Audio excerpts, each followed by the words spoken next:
How are you doing? How are you really doing?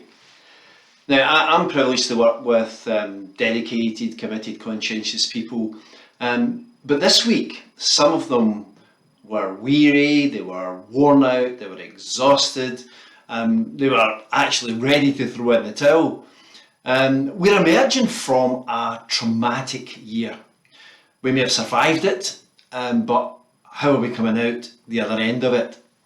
Rick Warren this week suggested that we will not have the same energies to do the things we were doing before the pandemic. We will be drained.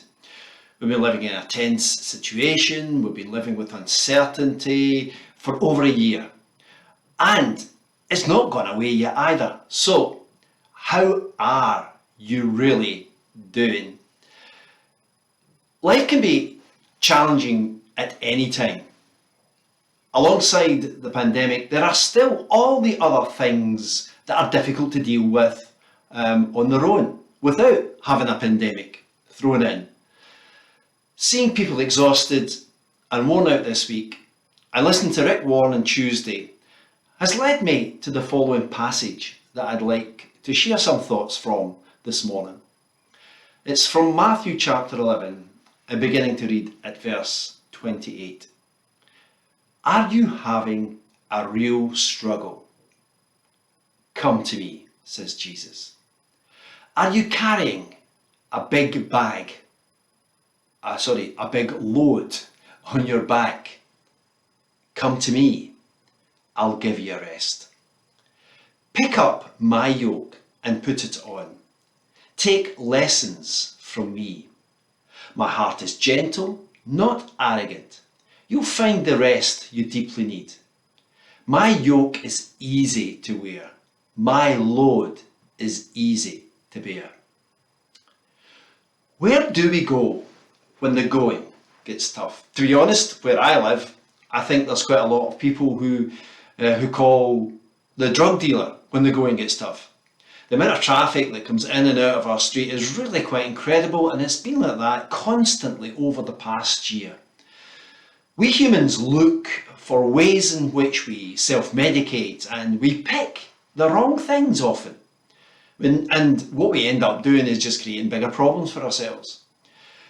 When we find it difficult to cope, we turn to things to help us to cope, but those things that we turn to help us to cope actually just result in giving us even bigger problems. Drugs, alcohol are the obvious things when we think about Scotland as a nation. But there's also other things that we can turn to that are not particularly helpful to us. Gambling. Food. Food is something we need to survive, but sometimes we can turn to food to an excessive extent, which is actually not good for our health. Another thing that we might think is good for us, but when it becomes, we become addicted to it and obsessive about it, then that also is maybe not healthy for us as well. And I'm talking about physical exercise. Pornography is another thing that people turn to. Shopping. And even when we couldn't physically go to the shops, how many people have turned to online shopping and spent a lot of their money in that way trying to self-medicate over the past year? There are a host of ways in which we try to find ways to escape. Scotland's drug-related death rate is by far the highest in Europe. It is more than 3.5 times that of England and Wales. Alcohol consumption remains significantly higher in Scotland than it does in England and Wales too. It's quite clear that as a nation, many of us are not content enough as we are. We seem to feel the need to turn to something to help us. Now, there's nothing wrong with going somewhere for help when we need it. The problem is when we seek help in the wrong places.